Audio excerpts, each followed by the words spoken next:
자, 각 구조의 특성 한번 보도록 할게요. 기초 및 지정공사예요. 기초라는 것은 이렇게 독립기초, 줄기초, 온통기초처럼 상부 구조에 따라서 여러 가지 형태로 기초를 보여주는 거고요. 상부 하중을 지반으로, 땅으로 전달하기 위한 부분이에요. 자, 아까 제가 잠깐 그려봤는데 기둥이 만약에 이 모래 땅에 내려와 버린 거죠. 그럼 마치 하이힐 신은 것처럼 굉장히 많이 꺼질 수밖에 없는 구조가 됩니다. 자, 여기에다가 내가 운동화를 신기는 거예요. 넓게. 이렇게 하면은 밑으로 꺼지는 것이 조금 더 넓어지면서 이 땅에 조금 더 저항을 하게 돼서 덜 꺼진다 라고 보시면 됩니다. 기초에 신발을 신기는 이유예요. 자, 일단 독립기초는 이렇게 기둥이 딱 하나 있을 때, 혼자 있을 때 이것을 혼자 네모난 판이 받치는 거, 이것이 독립된 기초, 독립기초고요. 줄기초는 조적조 벽처럼 계속 무거운 거예요. 벽이 쭉 가면서. 그럴 때는 이 벽을 따라가면서 기초판을 형성을 해줍니다. 해서 벽체가 줄 모양으로 간다고 해서 줄기초 또는 연속된다고 해서 연속기초라고 불러요. 푸팅기초라고 부르고요. 신발 신는 것처럼 생겼다고. 푸팅. 자, 온통기초는 지하실 바닥 전체가 다 기초입니다. 매트리스처럼 생겼다고 매트 기초라고 하고요. 요즘 이거 되게 많이 해요. 거의 길 가다가 이렇게 원룸 같은 거 짓는 거 한번 보세요. 또는 뭐 아파트도 마찬가지. 기둥 하나만 받치는 것도 물론 있겠지만 대부분 이렇게 원룸이나 빌라 지을 때 보면 이렇게 넓적하게 기초를 하기 위해서 철근을 이렇게 격자로 배치를 해놓고 콘크리트를 붓는 걸 볼 수 있어요. 그래서 이렇게 부어버리면 이 위쪽으로 기둥을 세우고요. 1층을 완전히 비워서 캔틸레버식으로 기둥으로 한 층을 완전히 비우는 것을 캔틸레버라고 해요. 거기에다가 주차장으로 활용을 하기 위해서 이렇게 온통기초를 굉장히 많이 쓰고 있습니다. 자, 문제 한번 볼게요. 우리가 또 문제를 풀면서 내용을 또 알아야 되거든요. 자, 기초 구조를 정할 때 고려할 점 중 옳지 않은 것은 입니다.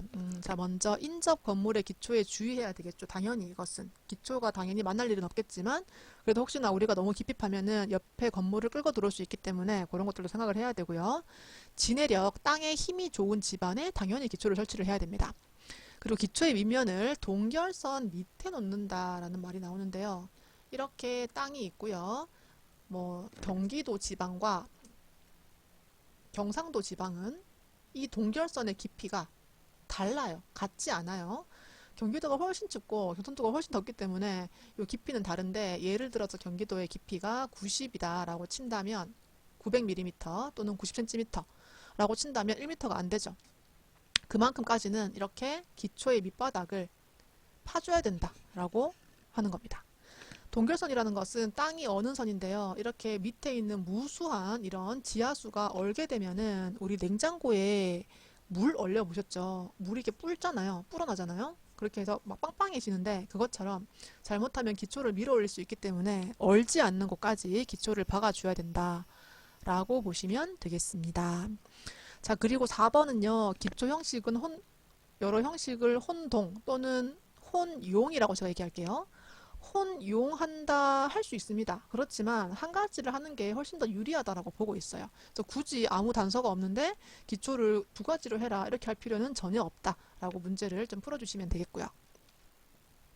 자, 그 다음 문제 굉장히 쉬워요. 지하실 바닥 전체 또는 전체를 일체식 구조로 축조하는 거, 온통 다기초, 매트리스처럼 이렇게 넓게 깔아버리는 것. 요즘은 지하실이기도 하지만 그 캔틸레버를 이용해서 이렇게 주차를 하기 때문에 온통 기초로 그냥 땅 안 파고 하는 경우에도 많이들 하고 있습니다. 자, 지정이라는 게 나오는데요. 기초를 지탱하기 위한 집안 내력을 보강하는 부분입니다. 대표적으로 말뚝이 있어요. 근데 그 전에 모래 지정, 자갈 지정, 잡석 지정을 보통 지정이라고 보고 있습니다. 우리가 보통 일반적으로 큰 건물은 대부분 안방까지 말뚝을 박아줘야 돼요. 그래야 건물에 이렇게 위험이 좀 발생되지 않는 그런 부분인데 일반적으로 줄기초를 제가 한다고 예를 들어 볼게요. 이렇게 벽체를 따라가면서 기초를 만들어 주는 거예요. 이럴 때 아래쪽이 만약에 모래 집안이다라고 한다면 이 모래를 다져주는 거예요. 그것이 모래 지정이고요. 그래도 안 된다 할 때는 자갈을 깔아줍니다. 땡글땡글땡글 자갈 깔아주면 모래보다는 덜 꺼진다라고 보고 있어요. 그리고 또 한 가지 많이 하는 게 뭐냐면 이렇게 돌을 세워서 까는 잡석 지정입니다. 물이 잘 빠지게 하면서도 세로 형태로 길기 때문에 조금 더 진해력이 세다고 보고 있어요. 이렇게 하는 것이 보통 지정이고요. 말뚝 지정은 문자 그대로 여기 밑에 나무를 이용하거나 콘크리트를 이용해서 이렇게 말뚝을 박아버리는 거예요. 그래서 조금 더 단단한 땅이 저 밑에 있다면 그 땅까지 박아준다는 소리죠. 나무로 박으면 나무 말뚝, 기성 콘크리트 말뚝, 제자리 콘크리트 말뚝, 그리고 프리팩트 콘크리트 말뚝 이렇게 있는데 저는 이렇게 설명을 한번 해볼게요. 기성 콘크리트 말뚝이랑 프리팩트는 좀 개념이 다르네요. 일단 기성 콘크리트 말뚝은 우리가 이렇게 말뚝을 박을 때 이 박는 콘크리트 부재인데 이것을 미리 공장에서 이렇게 전봇대처럼 만들어 오는 거예요. 그것이 기성 콘크리트 말뚝이고요. 제자리 콘크리트 말뚝은 땅을 그냥 파요. 안방까지. 거기에 철근 배근을 하고 콘크리트를 부어요. 이것이 제자리 콘크리트 말뚝이고요. 프리팩트 말뚝은 미리 팩트를 시킨다는 소리인데 이게 무슨 소리냐면 콘크리트를 붓는다는 것은 시멘트와 모래와 자갈과 물을 섞어서 붓는다는 소리예요. 근데 프리팩트는 여기서 자갈만 미리 땡글땡글땡글 이렇게 미리 심어 놓고요. 시멘트와 모래와 물을 압축을 쏴서 팡팡팡 쏴서 그 사이사이로 들어가게 해주는 게 프리팩트 콘크리트예요. 이게 약간 수중공사 할 때, 물 안에 이렇게 쏠 때 콘크리트를 확 부어버리면 이렇게 흘러나갈 수도 있어서 이 방식을 좀 쓴다라고 해요. 그리고 말뚝 지정의 또 한 가지는 철골을 박는 철제 말뚝도 있어요. 그것도 참고로 알아두시면 되겠습니다. H빔 같은 걸 이렇게 그냥 박아주는 거죠. 근데 H빔 자체가 말뚝으로 쓰기 어려운 게 녹이 슬면은 이 역할을 잘 못한다라고 생각을 하고 있는데 그래도 이런 게 있다라고 그냥 알아만 두도록 하겠습니다. 자, 깊은 지정은 우물통 공법, 케이슨 공법 제가 비슷하게 설명을 할 건데요. 밑에 이 잠함 기초를 제가 보면서 설명을 할게요. 문제에서 견고한 지반이 깊이 있을 경우 되게 깊은 거예요. 그래서 한참 파야 돼요. 그럴 경우 지상에서 원통형 또는 사각형 통 이것을 밑 없는 상자를 만들어요. 이렇게 속이 빈 원형 또는 사각형의 이런 상자를 만들어서 깊이 집어넣는 거죠. 그리고 이 안에 있는 흙을 그 뒤에 파내는 거예요. 그러면 뻥 비겠죠? 그런 다음에 그 안에 상자를 내리앉힌다고 해요. 이 바닥을 좀 튼튼하게 해주나 봐요. 거기 아래쪽에 콘크리트를 부어서 기초로 활용을 하는 것, 그것을 케이슨 기초라고도 하고 잠함 기초, 잠수에서 깊이 집어넣었다. 물론 잠수는 아니고요. 잠수가 아니라 그냥 깊이 집어넣었다 라고 하는 방법이고, 케이슨이 속이 빈 이 구조물을 케이슨이라고 불러요. 이것을 깊이 집어넣어서 속을 파내는 것. 그래서 이거를 비슷하게 보시면 좋겠고요. 우물처럼 파내는 것. 그래서 잠함 기초 또는 케이슨 기초 요까지. 이 문제 되게 많이 나오기 때문에 한번 풀면서 제가 설명을 한번 드려보았습니다. 자, 그리고 이제 제가 따로 이게 설명을 안 했는데 이 밑에 있는지 모르겠습니다. 이 문제가 먼저 나왔네요. 제가 이것도 최대한 헷갈리지 않도록 설명을 한번 해볼게요. 다음 중 흙마기벽 공사 시 토질, 흙에 생기는 현상과 거리가 먼 것은 입니다. 밑에 옆에 보시면 제가 세 가지를 설명을 해놨어요. 일단 흙마기벽이라는 것은 지하를 이만큼 파내는 거예요. 막 지하 4층, 5층 막 파는 거죠. 파면은 이 흙이 무너지려고 할 거 아니에요? 해서 옆에 이렇게 띠장이라고 하는 부재를 대서 흙이 무너지지 않도록 보통 목재로 합니다. 이 부재를 대주는 보강공사를 해요. 하는데 여기서 보일링 현상이라는 게 있습니다. 보일링. 모래 지반을 팔 경우 지하 수위와 기초 파기 아래쪽 수위 차에, 그러니까 수압차에 의해라고 볼게요. 수압차에 의해서 흙막이 안쪽 바닥이 모래와 물이 부풀어 오르는 현상이에요. 아래쪽이 불룩 이렇게 올라오는 거예요. 수압 때문에 물이 이렇게 밀고 올라오는 거죠. 물만 올라오는 게 아니라 모래를 같이 밀고 올라와서 불룩해지는 거. 그것이 보일링 현상입니다. 자, 그리고 히빙 현상이에요. 연약한 점토 집안에서 많이 발생하네요. 보일링은 모래 집안에서 많이 발생하고 히빙은 점토에서 많이 발생을 한대요. 여기서 흙막이 바깥에 있는 흙의 무게와 이 흙막이 밖에 있는 이 부분 흙의 무게와 지표 제하중, 이 지표의 하중, 이 지표 자체, 이 땅 자체의 하중을 못 견디고 낮은 면으로 흙이 미끄러져 이렇게 들어오는 현상이 히빙이래요.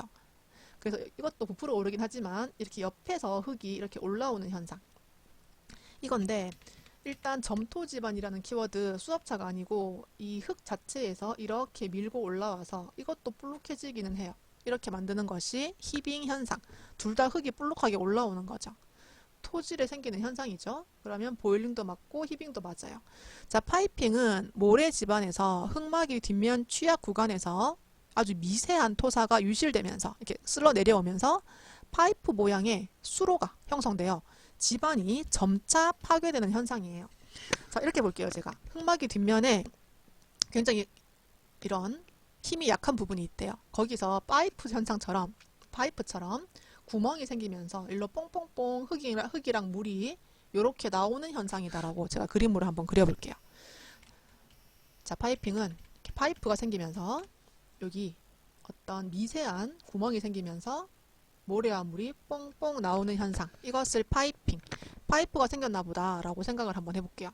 그러면 일단 보일링은 볼록하게 올라오는 거 모래에서, 히빙은 점토에서 볼록하게 올라오는 거, 파이핑은 미세한 구멍이 뚫려서 뽕뽕뽕 나오는 거, 토질에 생기는 현상 맞죠? 근데 언더피닝은 개념이 좀 다르고요. 기존 건축물의 기초를 보강하거나 새로운 기초 설비를 위해서 기존 건물을 보강하는 보건법입니다. 이거 보일링과 파이핑과 히빙은 새 집을 짓기 위해 예를 들어 지하 4층까지 땅을 팠어요. 팠더니 이 흙을 막아놨더니 아래쪽에 볼록하게 올라오거나 그 흙막이 사이로 흙과 물이 막 빠져나오는 거, 이 현상이라면 언더피닝은 내가 예전에 건물을 지었어요. 이렇게 살고 있었는데 집안이 조금 약해지거나 아니면 옆에 새로운 집을 지어야 되는데 이게 왠지 같이 눌릴 것 같은 거예요. 그래서 추가로 이렇게 아래쪽에 말뚝을 박아준다거나 아니면 아래쪽에 땅을 보강하는 공사공법입니다. 그것이 언더피닝. 이건 좋은 거. 그래서 안 좋은 거 3개와 좋은 거 하나, 이렇게 좀 구분을 하시면 좀 풀 수 있지 않을까라고 생각되고요. 자, 그리고 아까 제가 이렇게 파서 이렇게 옆으로 대주는 목재를 띠장이라고 한다라고 했는데 그 용어 문제가 지금 나와서 설명을 한번 드려봤습니다. 자, 그리고 이제 부동치마 한번 보도록 할게요. 아, 띠장 사진이 있네요. 이렇게 옆에 띠장 사진 한번 확인해 보시고요. 이렇게 옆으로 흙을 막아준 그런 아이입니다. 자, 부동치마라는 것은요, 제가 쉽게 말하면 불균등하게 치마를 일으키는 현상이에요. 이렇게 옆으로 넓게 있는 집에 이렇게 증축을 해버린 거예요. 그러면 이쪽은 좀 많이 꺼지고 이쪽은 덜 꺼지고, 이런 것이 부동치마입니다. 치마는 땅이 약간 꺼지는 거. 자, 부동치마의 원인이 이 옆에 있네요. 일단 집안이 연약한 거예요. 그래서 꺼지는 거죠. 그리고 집안이 처음부터 경사가 져 있어요. 그래서 건물을 이렇게 지은 거예요. 여기는 더 무겁고 여긴 덜 무겁고 이렇게 되는 거, 경사 집안. 그리고 지층 자체가 처음부터 달라요. 여기는 연약하고요. 여기는 땅땅한 지층이에요. 그래서 많이 꺼지고 적게 꺼지고 이렇게 하는 게 원인. 그리고 아까 제가 잠깐 그림 그렸던 일부 증축을 했어요. 똑같은 그건데 똑같은 집안이에요. 똑같이 그냥 뭐 적당해요. 거기다가 원래 이렇게 지었는데 이렇게 증축을 해버린 거죠. 그럼 많이 꺼지고 덜 꺼지고. 자, 그리고 지하수에 이런 수위가 바뀌는 경우, 그러면 지하수가 조금 더 많아져 가지고 이 부분이 조금 더, 지하수가 많아진다는 것은 흙이 약간 약해진다라고 같이 볼 수 있습니다. 같이 흘러가 버릴 수도 있다, 지하수랑 같이. 그래서 이게 내가 처음엔 안 그랬는데 비가 되게 많이 와가지고 바뀌었다, 그럴 경우에 한쪽이 많이 꺼지고 한쪽이 덜 꺼질 수 있습니다. 자, 그리고 지정을 다르게 한 거예요. 처음 지을 때. 왜 그렇게 했는지 모르겠어요. 땅이 이렇게 있으면 여기는 엄청 깊은 말뚝 지정을 했고 여기는 극단적으로 자갈 지정을 했나 봐요. 그러면 이쪽이 덜 꺼지고 자갈 쪽이 많이 꺼지고 뭐 이런 개념으로 보고 있는 것 같습니다. 자, 이게 원인이었고요. 대책을 한번 보도록 할게요.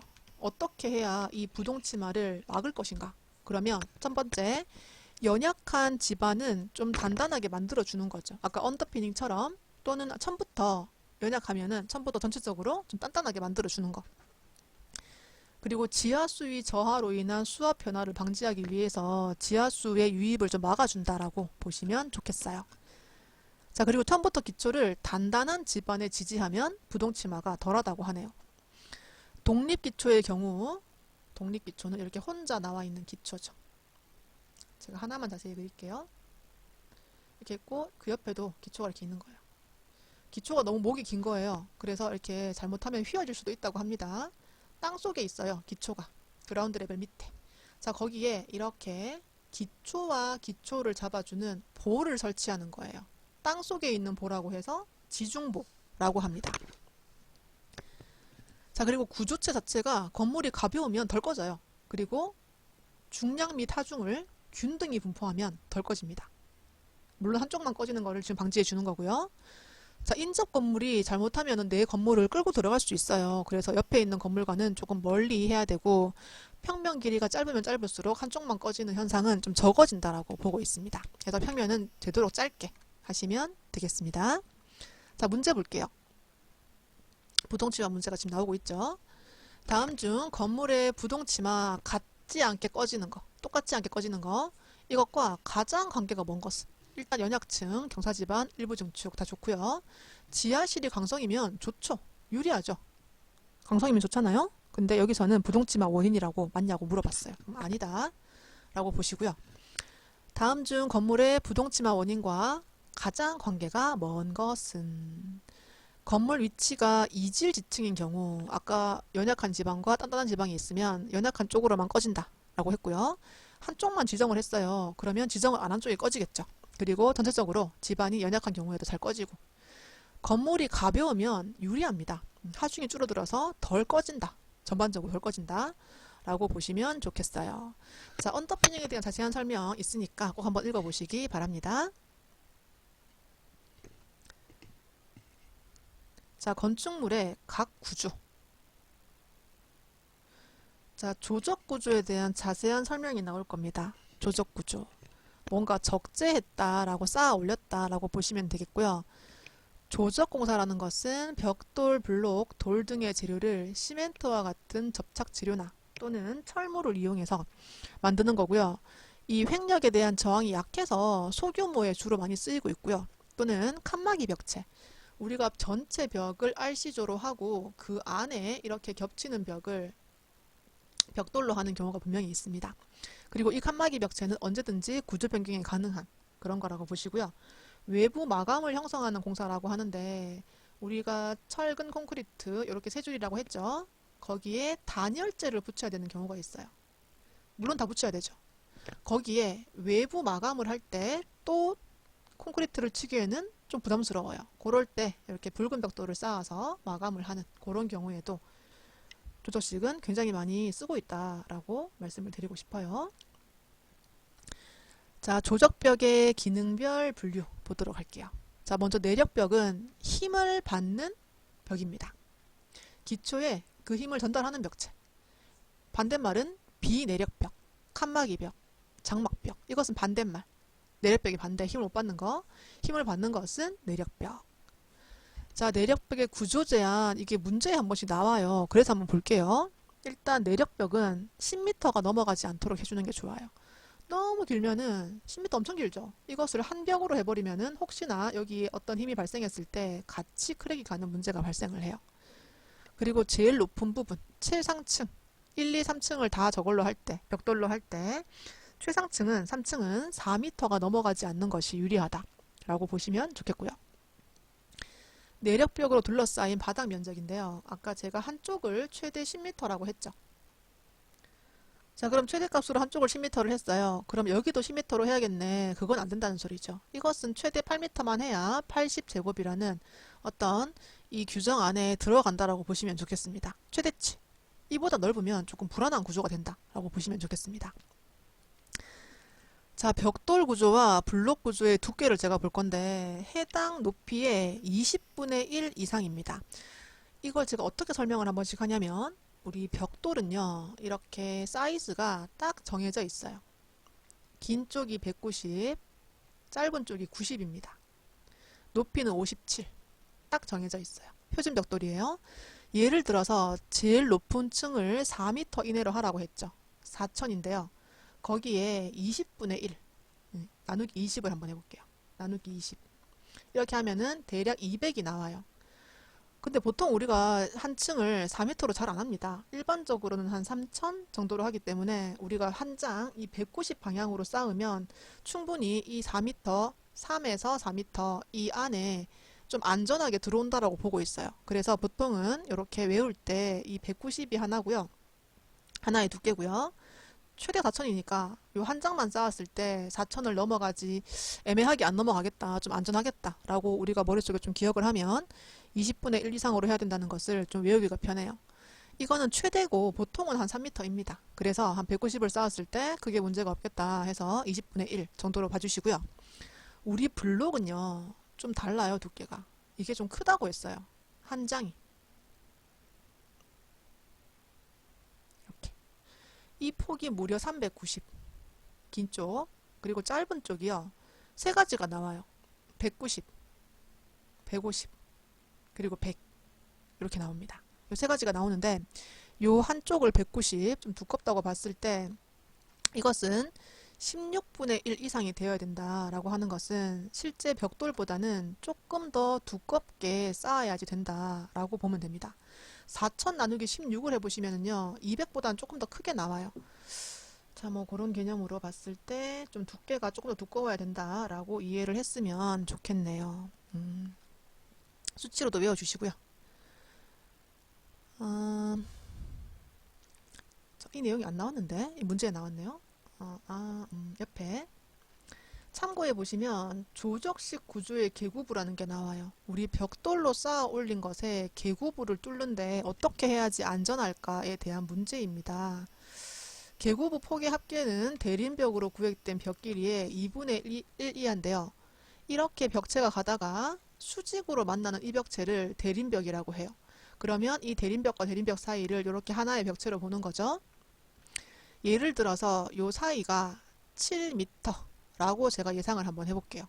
그러면 여기에서 이렇게 창을 뚫든 문을 뚫든 이걸 다 합쳤을 때 길이가 3.5m는 넘어가면 안 된다라고 지금 규정을 하고 있어요. 자, 그러면 두 개소의 계구부를 가진 조절식 구조에서 대림벽으로 구획된 길이가 6m일 때 얘는 3m를 넘어가지 않도록 하면 된다. 이렇게 보시면 됩니다. 2분의 1 이하거든요. 그리고 아까 나왔던 내용 중에서 내력벽으로 둘러싸인 부분의 최대 바닥 면적은 80제곱을 넘어가지 않도록, 그리고 하나의 길이는 10m를 넘어가지 않도록 해주시면 되겠습니다.